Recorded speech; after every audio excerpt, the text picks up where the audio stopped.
Platón. Estaba en orden piramidal, el orden de los filósofos y gobernantes hasta mero arriba en la punta, y después de debajo de ellos estaban los guerreros, después los artesanos y los labradores, como lo podemos ver en el dibujo. Para una comprensión adecuada del pensamiento político de Platón es necesario tener en cuenta la dimensión social del autor, que concede a la naturaleza humana. El hombre no es un ser aislado e independiente capaz de realizarse en solitario, sino un ser inmerso en la vida del Estado.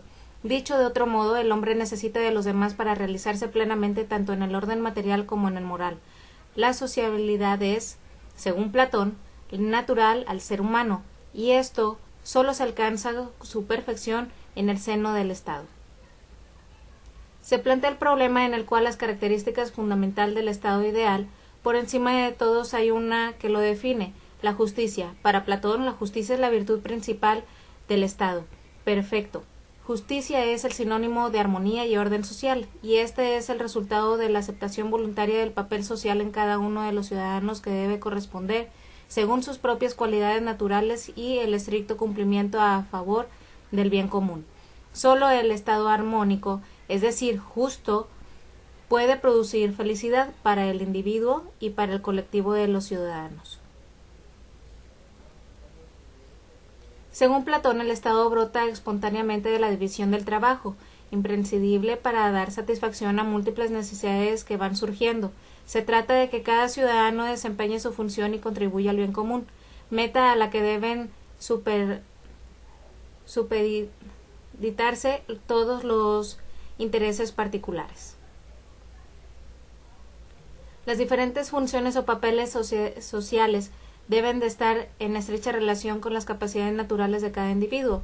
Es por eso que Platón señala 3 asentamientos o clases sociales en paralelismo con 3 funciones del alma.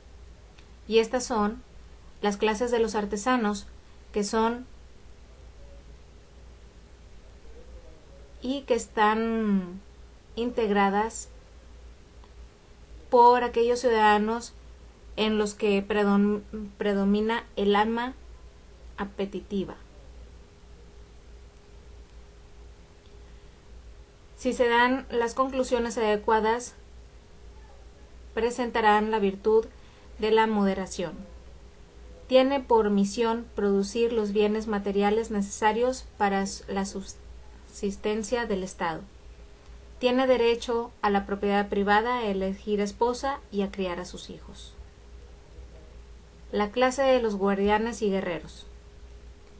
Está integrada por todos aquellos ciudadanos a los que predomina el alma pasional. Platón considera que puede ser tanto varones como mujeres. Deben presentar la virtud del valor, que llevará a cometer resultantemente grandes empresas y a arrastrar con firmeza los peligros sin caer en la temeridad. Su misión es defender al Estado de los ataques exteriores y mantener el orden y la seguridad pública. No tienen derecho a la propiedad privada, la asignación de cónyuges y la educación de los hijos es potestad del Estado. Una educación larga y adecuada los llevará a admitir esta situación de buen grado. Y por último, la clase de los gobernantes. Está integrada por aquellos ciudadanos en los que predomina el alma racional. Platón considera que puede ser tanto varones como mujeres. Su virtud es la prudencia, a la sabiduría, sensatez, buen juicio, capacidad para discernir entre lo bueno y lo que es malo. Su misión es más importante de todas, legislar y velar por el cumplimiento de las leyes, que serán siempre justas, porque emanan de un profundo conocimiento de lo que es la justicia. No aspirar ni a honores ni a riquezas, puesto que desde el primer momento son desposeídos de ellas, no tienen derecho a ningún tipo de propiedad privada y educados desde pequeños para ser consecuentes con su condición de máximos servidores públicos, son elegidos de entre los mejores de la clase de los guardianes y su entrenamiento dura hasta que han cumplido cerca de 70 años. Esto es lo que tenemos, el pensamiento de Platón, su manera de ver las jerarquías en las que podíamos tener en aquellos tiempos un buen gobierno, un buen estado pacífico, aislado de la maldad y supervisado siempre por los guardianes. Y pues ya vimos que todo lo contrario a lo que sucede en la actualidad, los gobernantes deberían de ser de no tener derecho a la propiedad privada ni a ningún beneficio, simplemente el hecho de ser servidores públicos, en pocas palabras no hacerse ricos con el dinero del pueblo. Y pues ese era uno de los pensamientos de Platón, cosa que no se lleva en la actualidad en el mundo, y yo digo que en el mundo en estos momentos. Los dejo, chicos, que estén muy bien y vean el siguiente video. Era callado y juicioso, y consideraba que la felicidad está del lado de aquel que esté satisfecho. Mucha gente le conoce como el gran filósofo, pero este científico griego también realizó descubrimientos fundamentales en biología, ética, estilística, meteorología y estética. Era un hombre sabio. Aristóteles confiaba en la virtud de la mente humana, ya que estaba inspirada en una realidad cognitiva, la cual existe de una forma independiente a los deseos y opiniones humanas. Aristóteles nació en Estágira, una península al norte de Grecia, en el año 384 a.C. Su padre, Ninómacos, oficiaba como médico del padre de Filipo de Macedonia, el rey Amintas III. Tenía la reputación de ser un médico muy fidedigno. Le dio a su único hijo una inmejorable educación. Desde su niñez, Aristóteles estaba ya destinado a seguir los pasos paternos y, en consecuencia, se comprometió muy seriamente a los estudios de farmacología y anatomía y, probablemente, asistió a su padre en varias intervenciones. En el año 367, Aristóteles viajó de Macedonia a Atenas para continuar con su educación. Durante el viaje, el joven tuvo que hacer uso de sus conocimientos médicos para salvar a un ciudadano adinerado de una infección sanguínea. Por lo tanto, con solo 17 años, Aristóteles ya estaba considerado como un excelente doctor. Una vez en Atenas, Aristóteles ingresó en la Academia Platónica. Tras 2 años de duro trabajo y esfuerzo, ya era capaz de impartir lecturas en retórica. El joven Aristóteles se ganó la confianza del viejo Platón y el derecho de unirse al círculo de los filósofos más sabios, los platónicos. A pesar de que el estudiante apreciaba a su mentor, Aristóteles también hacía críticas de sus puntos de vista. Un ejemplo son estas palabras escritas con su propia mano. Amicus Plato, sed magis amica es veritas. Aprecio a Platón, pero aprecio más la verdad. Tras 20 años de impartir clases en la Academia de Platón, Aristóteles creó escritos sobre lógica, física, retórica y escribió tratados sobre la vida y el alma. En el año 347, cuando muere Platón, Aristóteles se traslada a Tárnea, en Asia Menor, pues allí se encontraba otro pupilo de Platón, Hermias. Una vez allí, el filósofo le ofrece su amistad desinteresada y su ayuda como consejero político. Aristóteles dijo: la amistad es lo más necesario en la vida, puesto que nadie podría vivir sin amigos, incluso aunque sea el más dichoso. Aristóteles residió plácidamente durante 3 años en el reino de Hermias, pero cuando éste murió, regresó a Macedonia. Con 40 años, Aristóteles tuvo una calurosa bienvenida en Macedonia. Filipo de Macedonia disfrutaba las conversaciones intelectuales del filósofo y le propuso hacerse responsable de la tutoría de su hijo, el futuro Alejandro Magno. Durante los próximos 8 años, Aristóteles fue el profesor del que sería el futuro conquistador Alejandro Magno. Ciertos históricos han llegado a observar que, sin las nociones éticas, físicas y lógicas que Aristóteles le inculcó, Alejandro no hubiera desarrollado esa habilidad de estratega militar. En el año 335, cuando el gran Alejandro ascendió al trono y comenzó con sus conquistas, propuso a Aristóteles crear unas crónicas que narrasen todas sus gloriosas victorias. Este se negó. El filósofo prefería las actividades pedagógicas y meditar tranquilamente en el seno de la naturaleza en vez de las campañas militares. Antes de cumplir los 50 años, regresó a Atenas para formar su propia escuela filosófica. La escuela aristotélica estaba cerca del santuario de Apolo Licio, y en su honor la escuela se llamaría Liceo. Para enseñar filosofía, retórica y lógica a sus alumnos, Aristóteles rechazaba los métodos tradicionales y les inculcaba la filosofía a través de discusiones mientras caminaba con ellos por el jardín. A la escuela también se le denominaba con el nombre de Perípatos, una especie de galería cubierta donde se discutía y se paseaba. Aparte de la filosofía, en la escuela también se creaban físicos, históricos, astrónomos y geógrafos. Aristóteles les decía a sus pupilos: para tener éxito hay que seguir a los que se tiene delante y no esperar a los que se tiene detrás. Junto con algunos de sus alumnos, Aristóteles realizó varios descubrimientos en diferentes ciencias que crearon la base para investigaciones más avanzadas en siglos posteriores. Estaba muy en contacto con la filosofía de la naturaleza y así la clasificó en el mundo inorgánico, las plantas, los animales y los humanos. En política creó la reforma constitucional y el Estado sistemático. Él consideraba que la monarquía, la aristocracia y la democracia moderada eran la mejor opción. En la estética, Aristóteles introdujo el concepto de la catarsis, la clarificación del espíritu humano. Pero en el año 323, tras la muerte de Alejandro Magno, la posición social de Aristóteles se vio en peligro. En Atenas se sostenían las órdenes de los macedonios y, en consecuencia, la ciudad se vio inmersa en una reacción antimacedónica. Cuando Aristóteles tenía 60 años, bajo el conocimiento de que Alejandro había seguido las pautas científicas de Aristóteles, los atenienses exiliaron al sabio fuera de Atenas. El gran filósofo pasó el resto de sus días en la isla de Calcis, en Eubea. Murió en el año 322 a la edad de 62 años. En los trabajos de Aristóteles se concentran todos los conocimientos y experiencias griegas.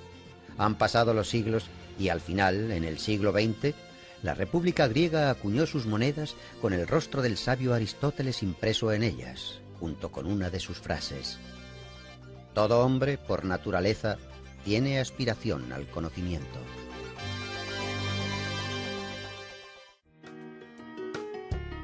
Nietzsche escribió: resulta significativo que sea Sócrates el primer gran heleno que fue feo, de igual manera que en él todo es simbólico.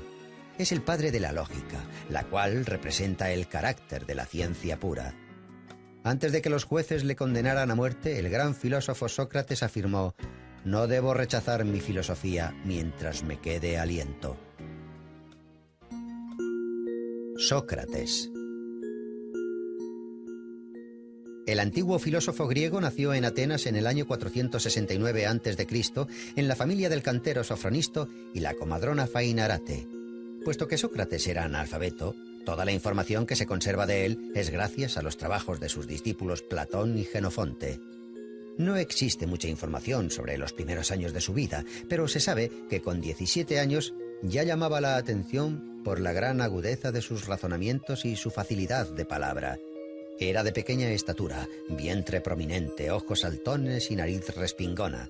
Aspirando a concienciar a los ciudadanos sobre la perfección moral, Sócrates realizaba numerosas tertulias, en las plazas y en las calles. A la sombra de un olivo pasaba horas discutiendo sobre la justicia y la virtud. La negligencia de los quehaceres diarios llevaron a Sócrates a una extremada pobreza. Recorría las calles de Atenas descalzo y vestido con la misma túnica. Antifón, el sofista, decía que ningún esclavo querría ser tratado como él se trataba a sí mismo.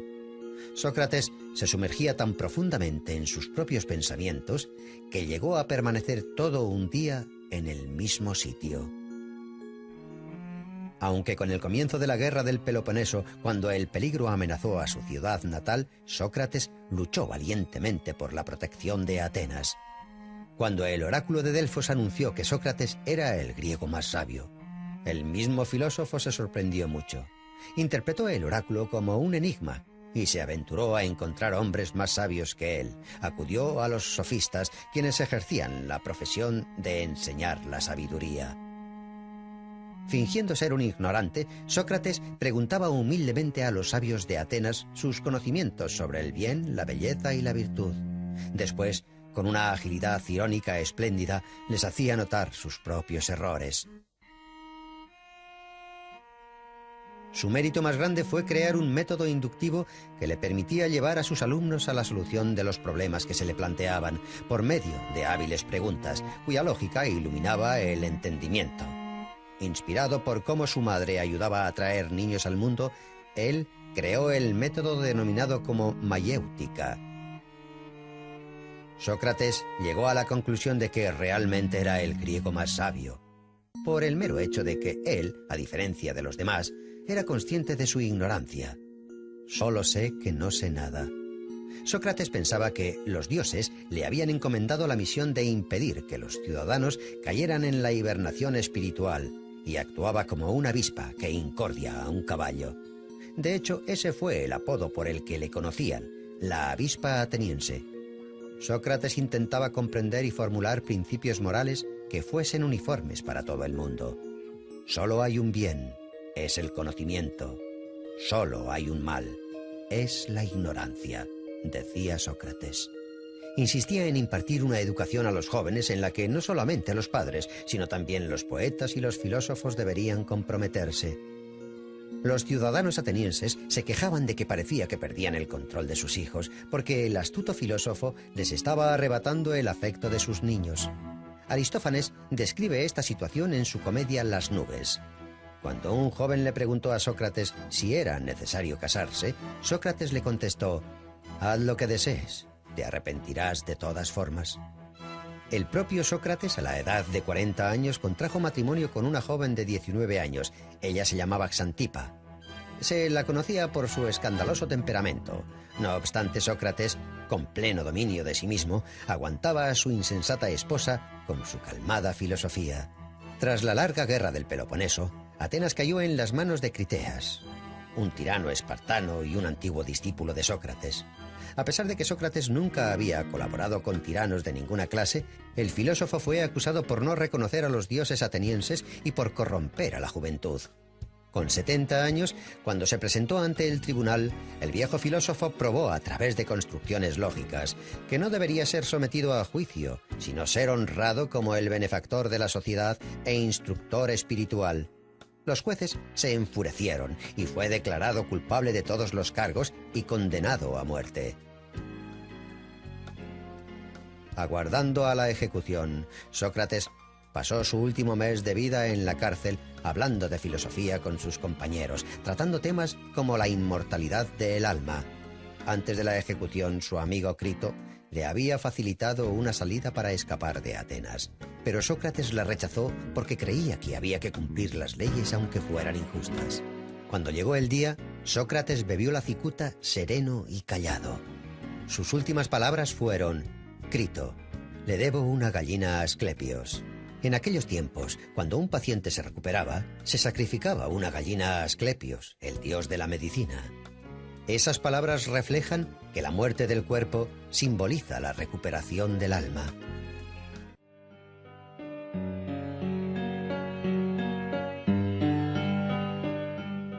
Este filósofo se convirtió en leyenda cuando aún vivía. Los rumores le transformaron en un profeta y después en un estafador. A veces le convertían en héroe de anécdotas y otras le tomaban por loco. No creó ninguna doctrina integral, pero toda su vida fue un ejemplo de servir a la filosofía. Diógenes el cínico, natural de Sinope, también era llamado Diógenes el perro. Este filósofo vivió en el siglo IV a.C. Se sabe que su padre era acuñador de moneda y toda su familia provenía de Sinope, territorio de la Turquía actual. Cuando Diógenes aún era joven, fue acusado de adulterar las monedas y enviado al exilio fuera de su ciudad. Diógenes no negó su parte de culpa. Pero ¿cuáles eran las razones por las que un joven de familia adinerada actuaba así? Según la leyenda, la razón por la que falsificaba monedas no era para obtener beneficios, sino por seguir las instrucciones del oráculo de Delfos.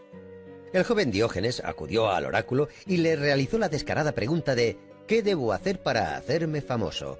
El oráculo respondió: cambiar el valor de la moneda. Diógenes tomó la profecía al pie de la letra. El oráculo se convirtió en la consigna cínica y en metáfora de buena parte del comportamiento del filósofo.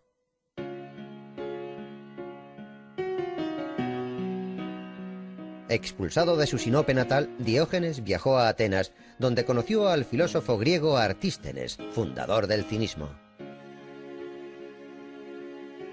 Artístenes consideraba que el hombre debiera despegarse de los prejuicios que le inculcan para liberarse de las leyes de la sociedad y vivir como un perro callejero. La palabra griega kinikos, la cual deriva de kinus, significa perro. Todos los seguidores de la filosofía de Artístenes serían denominados como kínics. La palabra cinismo, la cual proviene de las enseñanzas filosóficas de los kínics, en la actualidad ha obtenido un nuevo significado. Ahora no solo define la acción de negar las leyes sociales, sino también describe la acción de negar la moral existente y las leyes culturales. Diógenes se convirtió en el mejor alumno de Artístenes. Convencido de que la virtud consistía en abstenerse de las necesidades y el ascetismo, Diógenes liberó a su único esclavo, cambió sus ropas por vestimentas rústicas, se hizo con un zurrón y comenzó a vivir en las calles. En invierno solía dormir en los pórticos y plazas públicas, y en verano dormía en la arena calentada por el sol. Diógenes vivió una vida ceñida a los ideales del cinismo. Incluso llegó a reprochar a su maestro de no seguir sus propias doctrinas y no apreciar las privaciones como medio de rectificación moral.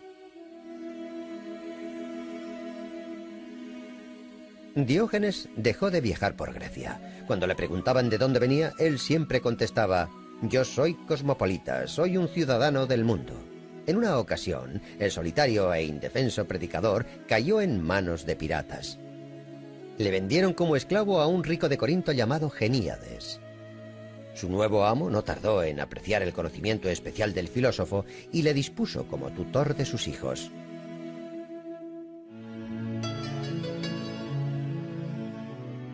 A pesar de todas las penurias que tuvo que vivir, Diógenes siempre fue fiel a su filosofía cínica. Continuó como esclavo hasta el día de su muerte, pero ya que apreciaba su libertad interior, eso nunca le hizo infeliz. Diógenes llegó al extremo de su ascetismo. En una ocasión, tras ver a un niño beber del cuenco de sus manos, destruyó el cuenco de madera que era su única posesión, además de su capa, su zurrón y su báculo. El filósofo pensaba que el hombre no necesitaba nada personal porque todo lo necesario se daba en el nacimiento. El filósofo conocido como Diógenes el perro se comportaba como un animal descarriado. Rechazaba las leyes públicas y retaba las tradiciones ya establecidas. También se cuenta que el filósofo vivía en un barril y que los días soleados caminaba con una antorcha. Cuando le preguntaban la razón de esto, él contestaba: «Estoy buscando a un hombre honesto». La gente siempre le decía: «Diógenes, ya eres demasiado mayor.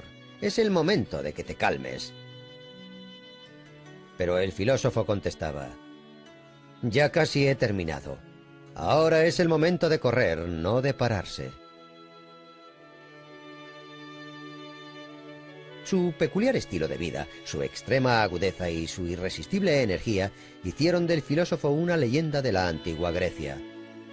De las muchas anécdotas de Diógenes, hay una que cuenta que Alejandro Magno en persona acudió a ver al filósofo. Alejandro Magno encontró al filósofo descansando en un ciprés cerca de Corinto. El omnipotente Alejandro se dirigió a Diógenes diciendo: «Puedes pedirme todo lo que desees». Entonces, la lengua afilada de Diógenes respondió: «Deseo que te apartes, me estás tapando el sol». Las crónicas históricas afirman que el filósofo vivió hasta una avanzada edad. La profecía del oráculo de Delfos se cumplió. La vida del filósofo desafió las bases de la sociedad y cuestionar las morales públicas le convirtió en toda una leyenda. El filósofo cínico de Sinope se convirtió en el símbolo de la libertad y la felicidad. Incluso el omnipotente Alejandro Magno, estando al filo de la muerte, dijo: «Si no fuera Alejandro, hubiera querido ser Diógenes».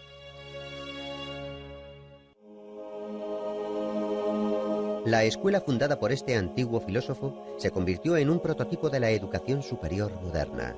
Los contemporáneos le denominaban el Maestro Divino. En sus obras se habla de una sociedad ideal y una inmortalidad del alma. El antiguo pensador griego Platón decía que el tiempo es una constancia similar a la eternidad. Nació en el año 427 a.C. en una familia aristocrática ateniense. Por descendencia paterna, Platón pertenecía a los zares de Ática. Por parte materna, el sabio descendía del conocido legislador ateniense Solón. Su nombre de nacimiento fue Aristócles. El joven Aristócles era de constitución fuerte y de hombros anchos. Por ello, le apodaron Platón, el de los hombros anchos. Su apodo se conocería a lo largo de la historia. Platón obtuvo una educación aristocrática en su juventud. Escribió versos y tragedias, estudió las obras de filósofos de épocas pasadas y además componía música y también dibujaba. Era un excelente gimnasta, dominaba la equitación, luchaba en combates individuales e incluso ganó numerosas competiciones por ello. Pero a pesar de su versátil educación, el joven era extremadamente tímido y prefería los empleos solitarios antes que dialogar con sus contemporáneos. A los 20 años, el joven Platón ya era considerado como uno de los ciudadanos más prometedores de Atenas. Poseía una brillante carrera política por delante, pero su destino le reservaba algo diferente. En el año 407 a.C., el joven aristócrata conoce a Sócrates, el filósofo que rondaba las calles atenienses. Vestía ropas viejas y harapientas, caminaba descalzo y siempre estaba rodeado de pupilos y de oyentes atónitos ante sus palabras. Sócrates ofrecía discursos interminables sobre la idea del bien y a nuestros ojos podría parecer un loco que desvariaba. Pero Sócrates revolucionó la mente del joven Platón. Influenciado por las teorías del viejo filósofo, el joven, al que le esperaba una brillante carrera política, perdió todo su interés respecto a los ideales públicos y políticos. Platón comprendió entonces que una sociedad basada en tales ideales estaba condenada a la destrucción y para rescatarla había que buscar una manera nueva de hacer las cosas. En el año 399, la trágica muerte de Sócrates obligó a Platón a dejar Atenas. Pasó 12 años de su vida viajando por Grecia y el sur de Italia. Participó en la guerra de Corinto. En Sicilia fue capturado y convertido en esclavo, pero uno de sus amigos le liberó. Entonces decidió volver a su Atenas natal, donde fundó la escuela filosófica a la que bautizó con el nombre de Academia. Esta se convirtió en la escuela más famosa de toda la antigüedad clásica y permaneció abierta durante cientos de años, hasta que, en el año 529 después de Cristo, el emperador romano Justiniano I cerró sus puertas para siempre. La filosofía de Platón cambió la antigua representación del mundo. Sus teorías sobre los comienzos individuales del mundo y sobre la inmortalidad del alma se convirtieron en un prototipo de la religión cristiana. Platón comparaba el alma humana con una cuadriga, donde caballos blancos y negros tiraban de ella, los comienzos nobles y malvados del hombre. El ecuestre, que maneja la cuadriga, es la razón. Cuando el ecuestre domina los caballos negros, el comienzo del alma, el alma puede crecer hasta asimilarse a la de los dioses. Uno de los temas centrales en la filosofía de Platón, el cual se expone detalladamente en su obra República, es la estructura ideal de la sociedad y el Estado. Platón confiaba en la realización y en la encarnación de sus ideas. Para esa misma causa, a los 61 años Platón emprendió un viaje a Sicilia. Dionisio I, el tirano de Siracusa, alababa la filosofía de Platón e invitó al filósofo a llevar a cabo las reformas deseadas. Platón esperaba poder transformar Siracusa en un estado ideal, pero al verse envuelto en varios juicios, el filósofo tuvo que dejar la ciudad. No obstante, la decepción de Platón no fue extrema. 5 años más tarde regresó a Sicilia e intentó realizar su tan ansiada transformación de nuevo. Tampoco tuvo éxito esta vez. Tras este fracaso, Platón no volvió a abandonar su Atenas natal. Dedicó su vida a la academia. El filósofo murió en el año 347 a.C., dejando tras de sí una amplia herencia de escritos. Obras de Platón fueron transformadas en diálogos. A pesar de los años, estas obras siguen despertando el interés de las mentes científicas. La leyenda griega más conocida, escrita por Platón, fue el mito de Atlantis, una isla fértil, poblada y con una civilización avanzada. Como consecuencia de un cataclismo desconocido, probablemente un terremoto, Atlantis se sumergió en las aguas. Este pequeño episodio, escrito en el diálogo de Platón Crito, ha suscitado numerosas hipótesis. Los científicos discuten sobre el lugar, la época y, en general, sobre la posible existencia de la mítica Atlantis. En el año 2004, el Dr. Kunz, de la Universidad Alemana de Wuppertal, llevó a cabo un análisis vía satélite que mostraba fotos de ciénagas saladas cerca de la ciudad española de Cádiz. En las fotos se apreciaban claros remanentes de construcciones antiguas que concordaban con los relatos platónicos. El alemán creyó que Atlantis no era una isla, sino tierras bajas que fueron destruidas a causa de una inundación entre los años 800 y 500 a.C. El antiguo pensador griego, quien dejó una extensa cadena de pupilos y actualizó la filosofía antigua, dijo una vez: «El hombre es una especie de juguete inventado por Dios. Dejadle jugar por tanto a los juegos que más le diviertan, a pesar de que eso contradiga a lo que se cree bueno en nuestros tiempos».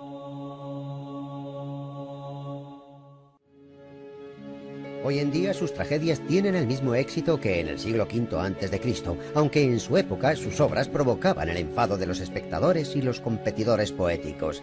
¿Cómo se atreve ese insolente poeta a alterar las tradiciones más fundamentales? Puede que esta sea la razón por la cual los historiadores que trabajaron en la biografía del poeta lo hicieran de tal forma que tantos siglos después es complicado diferenciar entre los datos falsos y los verdaderos que rodean la vida del dramaturgo. Una cosa está clara: a pesar de todo el peso de las innumerables críticas, Eurípides está reconocido como uno de los mejores poetas trágicos griegos. Los antiguos historiadores adoraban encontrar vínculos extraordinarios en los acontecimientos históricos. Solían afirmar que Eurípides nació el día de la gran victoria de los griegos sobre los persas en una isla cercana a Salamina. Por ello, el autor estaba destinado a alcanzar la gloria. Existen otras teorías que apuntan que el dramaturgo nació unos años más tarde, en el 484 a.C., y que el hecho de que se convirtiese en uno de los mejores autores de su época fue por méritos propios. Los poetas atenienses y contemporáneos de Eurípides no tenían por costumbre elogiar los poemas de otros. En esa época las críticas se reducían a banales comentarios. En el campo de las batallas literarias, los enemigos de Eurípides le atribuían sangre humilde y defectos físicos y mentales. Cuenta una leyenda que el autor sentía un odio inmenso por las artes y por las mujeres. Pero un siglo más tarde, Aristóteles afirmó que Eurípides era el mejor poeta trágico de todos sus contemporáneos. 5 siglos más tarde, Eurípides fue nombrado el pensador que prefería la soledad de la orilla del mar antes que las concurridas calles de la ciudad. Los visitantes que acuden a Salamina aún pueden contemplar las cuevas donde Eurípides componía sus tragedias.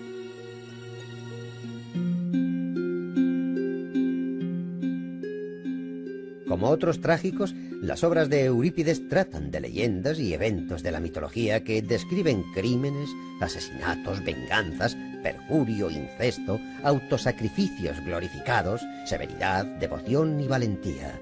Eurípides usaba los mitos de forma inteligente. Fue el primer poeta griego en mostrar a la gente tal y como era en su vida real, con sus defectos y sus conflictos. Los héroes de las obras de Eurípides eran personas comunes con sus debilidades y sus grandezas. En la tragedia Ifigenia en Táuride, la hija de Únzar, habiendo superado el miedo a morir, algo natural en todo ser humano, sacrifica su vida deliberadamente por el bienestar de su pueblo. Otra heroína, Fedra, elige la muerte con el objetivo de limpiar su nombre, y en su última carta calumnia a su hijo adoptivo. En el año 455 a.C., Eurípides participó por primera vez en el concurso anual de dramaturgos. Durante más de medio siglo fue el competidor más duro del conocido Sófocles. Escribió alrededor de 100 tragedias, aunque solo consiguió hacerse con 4 victorias y la quinta se la otorgaron después de su muerte. Solo han llegado 18 escritos del autor hasta nuestros días. En tragedias como Medea, Hécuba y Andrómaca, el autor habla de problemas que eran objeto de especulación en Atenas en el siglo V a.C., temas como el papel de los dioses en el destino de un hombre, la racionalidad del mundo, Esparta como el enemigo de Atenas en la guerra del Peloponeso, etc. Al igual que Sófocles, su competidor más renombrado, Eurípides, utilizaba la mitología en sus escenarios. De hecho, los antiguos mitos eran su herramienta favorita para crear las tragedias. Los predecesores del dramaturgo eran expertos en volver a relatar los ya famosos argumentos. Eurípides fue el primero en desviarse de estas tradiciones y, con perspicacia, intentar sumirse en el mundo interior de los héroes y de sus sentimientos. En la tragedia Alcestis, por ejemplo, Eurípides utiliza la famosa historia mitológica sobre dos hermanos que deciden vengarse de su madre. Pero al contrario que en el mito, la Alcestis de Eurípides no es la salvadora de su hermano. Lo verdaderamente importante para el dramaturgo era intentar descubrir los sentimientos de esos niños que osaron tener el coraje de pegar a su propia madre. Esta aproximación de Eurípides hacia los mitos desencadenó sentimientos contradictorios. Por una parte, existía una empatía sincera y por otra, una indignación noble. Pero era una blasfemia. Eurípides tuvo la osadía de cambiar una historia que todo el mundo conocía desde su niñez, y los atenienses, como todos los humanos que les vivieron antes y después de ellos, desconfiaban en todo aquello que era nuevo y diferente. Puede que este fuera el motivo por el que Eurípides fuera un incomprendido en su época. Es posible que esa fuese la razón de que abandonara Atenas en el año 408 a.C. para pasar el resto de sus días en Macedonia y trabajar en la corte de Arquelao como poeta y escritor.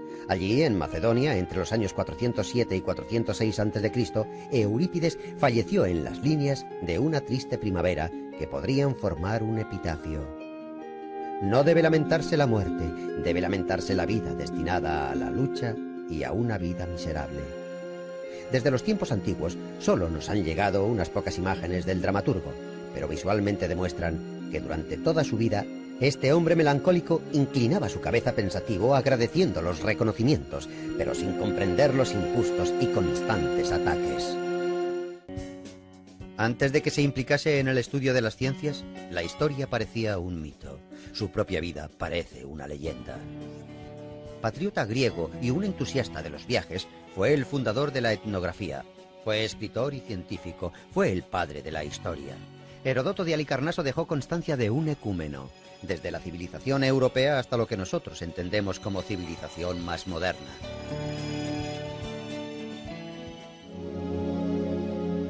Heródoto, el futuro historiador, nació en el año 284 a.C. en el seno de una familia rica y noble en Halicarnaso, una colonia griega situada en Asia Menor.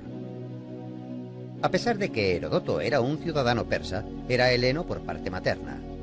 Le encantaba escuchar las historias de los marineros que buscaban la libertad de la amada ciudad griega Atenas, donde los emperadores Solón y Clístenes llevaban a cabo las reformas democráticas.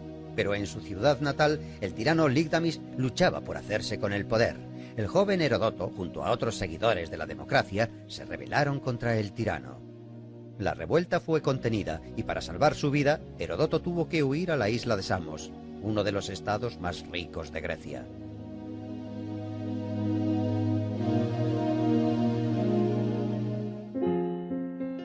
En el año 464 a.C., cuando Heródoto cumplió los 20 años, dejó la isla griega para viajar de país en país y dirigirse al este. Viajó por tierra y mar y visitó lugares como Fenicia, Siria, Macedonia, Delfos y Atenas. Heródoto de Halicarnaso resultó ser un viajero inquisitivo y emprendedor. Investigó cuidadosamente las inscripciones sagradas, los templos, las crónicas, la colección de oráculos y profecías, leyó numerosos trabajos literarios y estudió las costumbres locales.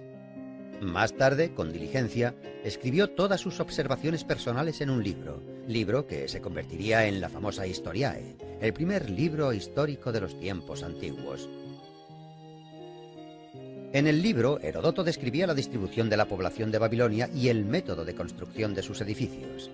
El sociable ciudadano Heródoto también viajó a Egipto y allí aprendió de los sacerdotes locales que en la pirámide de Keops constaba por escrito la cantidad de rábanos, cebollas y ajos que habían comido los esclavos mientras construían la pirámide.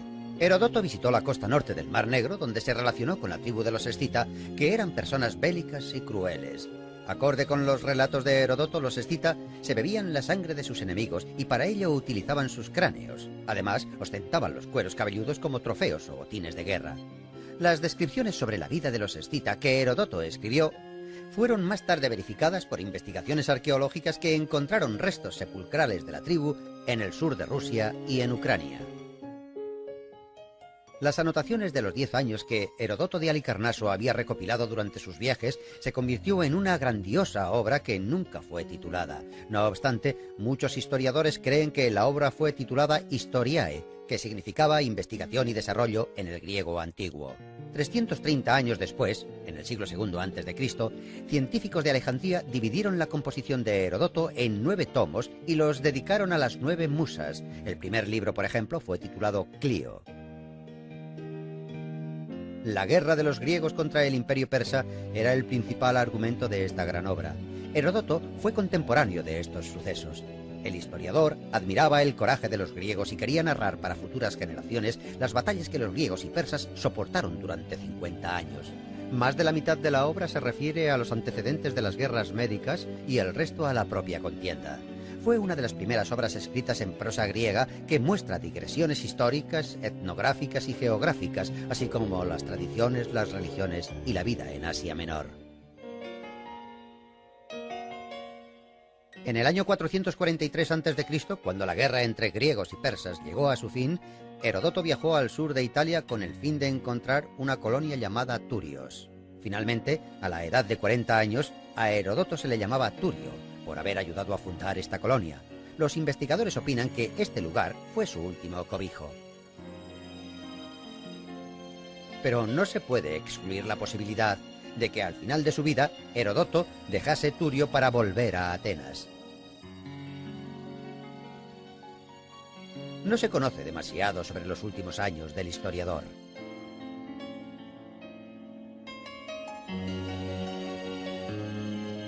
Probablemente participó en alguna reyerta política entre Atenas y Esparta y se dedicó a completar su monumental obra que nunca fue terminada.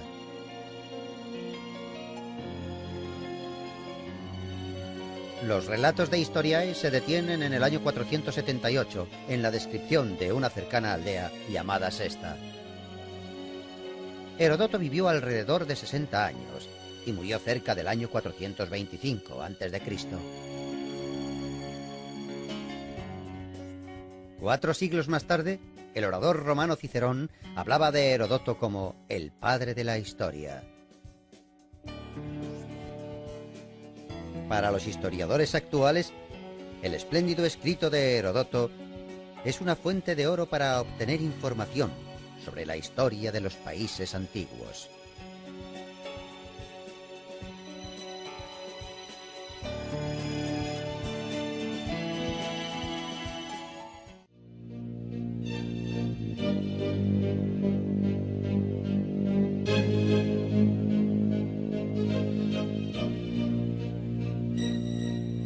Sus contemporáneos escribieron: tuvo una vida larga y feliz. Creó infinidad de tragedias preciosas y murió sin conocer la desgracia.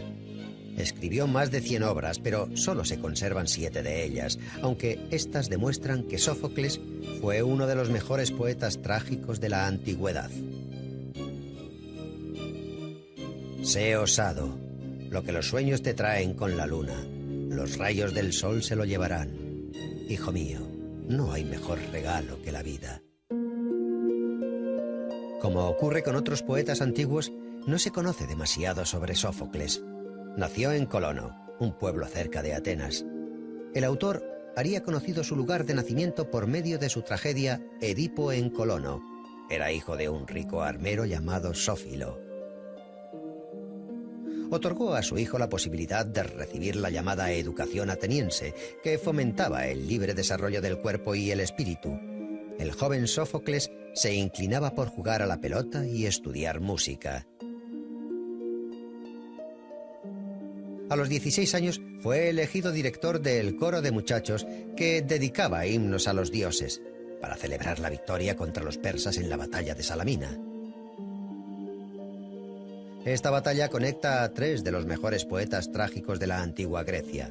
Esquilo participó en la batalla de Salamina. Sófocles le glorificó por ello. Y Eurípides nació en esa época. Según ciertos estudios, en el año 480 a.C., Sófocles ya había comenzado a labrar su trayectoria como poeta trágico. Pero no fue hasta 12 años después cuando debutó como poeta trágico en las Dionisias, el concurso teatral que se celebraba anualmente en Atenas y se hizo con el primer premio derrotando al gran Esquilo. Según la opinión de sus contemporáneos, Sófocles elevó la tragedia a un nivel superior, añadiendo un tercer actor en la escena y dando un mayor juego al diálogo. El escritor Diógenes Laercio expuso la historia de la tragedia griega de la siguiente manera. Si uno quiere atribuir a Esquilo todas las innovaciones escénicas, como por ejemplo la luz y el estruendo de los rayos, las máscaras y los cantos, los atuendos ceremoniales de los reyes y las ropas de lana de los profetas, uno debería pensar que quizás Sófocles inventó todo eso. Además, a diferencia de Esquilo, Sófocles se centró, más que en el argumento, en los sentimientos y los sufrimientos de los hombres. Sófocles admiraba la fuerza mental que un hombre es capaz de demostrar.